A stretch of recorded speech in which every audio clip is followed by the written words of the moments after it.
بسم اللہ الرحمن الرحیم. السلام علیکم ناظرین، کیسے ہیں آپ لوگ؟ جس موضوع کو ہم نے اپنی گفتگو کا مرکز بنایا تھا، جو سلسلے میں تیسرا پروگرام حاضر ہے. گفتگو تو اختتام ہوگی آج، مگر موضوع اپنی جگہ رہے گا، اور پھر آنے والے دنوں میں اس موضوع کو ایک نئے زاویے سے، ایک نئے انداز سے، ایک نئے طریقے سے ہم پھر لے کے آئیں گے. اب موضوع بڑا امپورٹنٹ ہے، بہت ضروری ہے، کیونکہ اس موضوع انسانی رشتے منسلک ہے. اس موضوع سے جنت اور جہنم کا تعلق ہے. اس موضوع سے دنیا میں راحت اور دنیا میں عذاب کا بھی تعلق ہے. ایک چیز ہم لوگوں کو سکھاتے ہیں اور بڑی محنت کرتے ہیں اور خود بھی کوشش کرتے ہیں کہ اس راستے پہ ہم خود چلیں. اس کو ہم کہتے ہیں اوتھینٹک بننا. اوتھینٹک کو اگر عام فہم زبان میں سمجھاؤں یا لینگویج میں سمجھاؤں تو مستند، ریئل، اصلی، پیور. جیسے ہم کہتے ہیں کہ جی یہ 99.999% گولڈ ہے یا 99.999% کاپر ہے، یہ مستند ہے. اسی طرح کہیں آپ نے بورڈ دیکھا ہوگا authentic Chinese restaurant, authentic Japanese food. یہ اوتھینٹک اس لیے کیا جاتا ہے، کہا جاتا ہے کہ وہ چیز ریئل ہے، جو کلیم ہے وہ ریئل ہے، جو چیز بتائی جاتی وہی ہے. اسی کا اپوزٹ ہے ان اوتھینٹک، غیر مستند. مگر غیر مستند کو اور آسان زبان میں سمجھانا اگر پڑے تو وہ یہ ہے کہ انسان بظاہر کچھ اور ہے باہر، اور اندر کچھ اور ہے. ہم ان اوتھینٹک لائف گزارتے ہیں، اور جس موضوع پہ ہم گفتگو کو آج فردر لے کے چلیں گے، آگے لے کے چلیں گے، اس میں یہ اوتھینٹک ہونا بہت ضروری ہے. جو اولاد ماں باپ کی فرما برداری کرتی ہے، ان کی خدمت کرتی ہے، ماں باپ کے رویوں کو سہتی ہے، وہ بہت اوتھینٹک اولاد ہوتی ہے. اور زندگی کے اس سفر میں جو ساری کاوش، ساری محنت اور ساری کوشش ہونی چاہیے وہ یہ ہے کہ ہم اوتھینٹک انسان بنیں. چاہے دنیا ہمیں کیا سمجھتی ہے، مگر ہمارا تعلق جو رب کے ساتھ ہے اس کی بنیاد اوتھینٹک یا اوتھینٹسٹی پہ ہونی چاہیے. ہیرا بہت قیمتی پتھر ہے، سب پتھروں میں بہت قیمتی ہے، مگر ہیرا اصل میں ایک کوئلہ ہوتا ہے، ایک کول ہوتا ہے، پیس آف کول. کیا آپ یہ سوچ سکتے ہیں کہ آپ انگوٹھی کے اندر ایک کوئلہ لگائیں، ایک پیس آف کول رکھیں؟ کبھی نہیں رکھیں گے. مگر وہی پیس آف کول، کوئلے کا ایک ٹکڑا، جب تراشا جاتا ہے، پالش ہوتا ہے، تو پھر وہ بہت قیمتی ہو جاتا ہے اور کئی ہاتھوں میں پہنی ہوئی انگوٹھی کی زینت بنتا ہے. اسی طرح اولاد ہوتی ہے. اولاد جب دنیا میں آتی ہے اسے کچھ نہیں پتا. جو تربیت، جو ماحول ماں باپ فراہم کرتے ہیں، جو ایگزامپل سیٹ کرتے ہیں، جو بچہ دیکھتا ہے اپنے اطراف میں، اگر وہ اپنے اطراف میں رسپیکٹ دیکھتا ہے، ہر شخص ایک دوسرے کا ادب اور احترام کرتا ہے، تو وہ جب رسپیکٹ دیکھتا ہے تو وہ رسپیکٹ دینا سیکھتا ہے.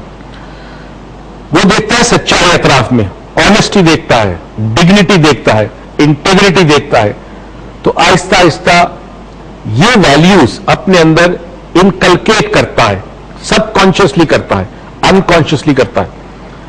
آپ جتنے بھی بچے کو تعلیم دے دیں، جتنے بچے کو تربیت دے دیں، جتنی باتیں کہہ دیں، اچھی باتیں کہہ دیں، اسے اچھا انسان بنانے کے لیے الفاظ کی جتنی بھی کوشش کریں، مگر اگر وہ رویوں میں وہ چیز نہیں پائے گا جو آپ کہہ رہے ہیں، تو اس کی ذات میں ایک تضاد پیدا ہوتا ہے، ایک کانفلکٹ پیدا ہوتا ہے، اور وہ کانفلکٹ اس کو ان اوتھینٹک بنائے گا زندگی میں. جب کبھی کسی کے ساتھ اس کا ایشو ہوگا، ظاہر ہے انسانی زندگی میں بہت سارے لوگوں کے ساتھ ہمارے ایشوز چلتے رہتے ہیں. آفس میں کام کرتے ہیں تو ایشوز ہوتے ہیں باس کے ساتھ، کبھی کولیگز کے ساتھ ہوتے ہیں، کبھی اپنے سے نیچے سب آرڈینیٹس کے ساتھ ہوتے ہیں، پڑوس کے اندر لوگوں کے ساتھ بعض دفعہ ایشوز ہوتے ہیں، فیملی میں ایشوز ہوتے ہیں. ہر گھر کی کہانی ہے، ہوتے ہیں ایشوز. ان ایشوز میں وہ پھر اپنے آپ کو ڈیوائیڈ کرے گا. اس کی من کی بات کو چھپانے کے لیے وہ ایک کہانی بنائے گا اور لوگوں کو وہ کہانی سنائے گا. یعنی رشتوں میں جب تلخی آ جائے، رشتوں میں کڑواہٹ آ جائے، رشتوں میں پرابلم آ جائے، تو وہ ہمیشہ بلیم سامنے والے شخص پہ ڈالے گا اور جتنا وہ بلیم ڈالے گا وہ اپنی اندر جو کمزوری، خامی، غلطی ہے اس کو چھپاتا جائے گا. اور ایک وقت ایسا بھی آتا ہے کہ پھر ضمیر کی آواز جو ہے وہ بند ہو جاتی ہے اور ایسی اولاد بے ضمیر ہو جاتی ہے. ضمیر ہر لمحے آپ کو آواز دیتا ہے، آپ کو پکارتا ہے، آپ کو اشارے کرتا ہے. بعض دفعہ ضمیر آپ کو بہت اور طریقوں سے بھی بتاتا ہے کہ آپ غلط کام کر رہے ہیں، مگر انسان اس آواز کو چھپاتا ہے، دباتا ہے، نہیں سنتا، اگنور کرتا ہے. نافرمان اولاد بھی یہی کرتی ہے، کیونکہ اس کے ضمیر میں یہ بات شامل ہے کہ اس کے ماں باپ کی اسے فرما برداری کرنی ہے، اسے ایک اچھا انسان بننا ہے، جن لوگوں نے اسے پالا پوسا بڑا کیا اس کا احسان ماننا ہے. تو جب وہ اپنے ماں باپ کا احسان نہیں مانتا تو پھر وہ کسی شخص کا احسان نہیں مانتا، اور ایونچولی جس رب نے اسے پیدا کیا، جس خالق ہے، اس کا مالک ہے، اس کے احسانوں کو بھی بھول جاتا ہے. زبان سے شاید وہ کوئی بھی بات کہے مگر اس کا عمل جو ہے وہ اس کہیں بھی بات سے اپوزٹ ہوگا یا بالکل ڈفرنٹ ہوگا. اب ساری کوشش اور ساری کاوش یہ ہے کہ ہمیں ہر لمحے اپنے آپ کو اوتھینٹک بنائے رکھنا ہے. اور یہ ممکن نہیں ہے کہ ایک دفعہ آپ کوشش کریں اور زندگی بھر کے لیے آپ مستند ہو جائیں، ریئل ہو جائے، پیور ہو جائے، کلین ہو جائے، کلیئر ہو جائے. یہ ممکن نہیں ہے. یہ جدوجہد ساری زندگی جاری رہتی ہے. یہاں امپورٹنٹ ایلیمنٹ جو ہے، جو بہت امپورٹنٹ ہے، وہ ہے اویئرنیس. یعنی زندگی ہمیں اویئرنیس کے ساتھ گزارنی ہے. ہر لمحے ہم اویئر ہوں اپنے عمل کے، ہم عمل کرتے ہیں، ہم اویئر ہوں اس عمل کے پیچھے نیت کیا تھی، وہ بھی اویئرنیس میں ہونی چاہیے کہ میں یہ عمل کر رہا ہوں، اس کے پیچھے میری نیت کیا ہے. اب جہاں ہم اوبیڈینس کی بات کرتے ہیں وہاں نیت اور عمل دونوں کا بڑا امپورٹنٹ ایلیمنٹ ہے. اگر اویئرنیس نہیں ہے تو نہ آپ کو اپنی نیت کا پتہ ہوگا نہ آپ کے عمل کا پتہ ہوگا. اسی لیے آپ جسٹیفیکیشن دیں گے. آپ کہیں گے جی میرے والد جو ہے وہ بہت زیادہ سخت ہیں اور بہت زیادہ مارتے ہیں یا بہت زیادہ یہ کرتے ہیں میرے ساتھ، انہوں نے مجھے حق نہیں دیا، مجھے محبت نہیں دی، مجھے پیار نہیں دیا. یہ ساری کی ساری جسٹیفیکیشن انسان دیکھتا ہے اور اس جسٹیفیکیشن کی آڑ میں وہ پھر اپنے والدین کا یا اپنے ماں باپ کا نافرما بردار یا نافرمان بچہ ہو جاتا ہے. یہ جسٹیفیکیشن صرف اپنے آپ کو، اپنی ضمیر کی آواز کو دبانے کے لیے ہوتی ہے. کیا یہ ممکن ہے کہ ہم آج سے کوشش کریں اپنے اندر جھانک کر اپنے ضمیر کی آواز کو سننے کی اور اس آواز پر لبیک کہیں؟ کیا یہ ممکن ہے کہ ہم اولاد، ہمارے ماں باپ اگر حیات تو آج سے ہم کوشش کریں کہ ہم اس بات کی اویئرنیس اپنے اندر پیدا کریں کہ ہم ان کا احترام کتنا کرتے ہیں، ان کی عزت کتنی کرتے ہیں، کیا فیل کرتے ہیں جب ہمارے ماں باپ ہم سے کوئی ایسی بات کرتے ہیں جو سخت ہوتی ہے، جو دل پہ ناگوار گزرتی ہے، جو ہمیں پسند نہیں ہے. کسی کام سے ہمیں روکتے ہیں ہمارے والدین جو شاید ہمارے لیے بہت ضروری ہو یا ہماری پسند کے مطابق ہو، تو اس وقت کیا فیلنگ ہوتی ہے. اپنے اندر ان احساسات کو سمجھنا اور جاننا اویئرنیس کے بغیر ممکن نہیں ہے.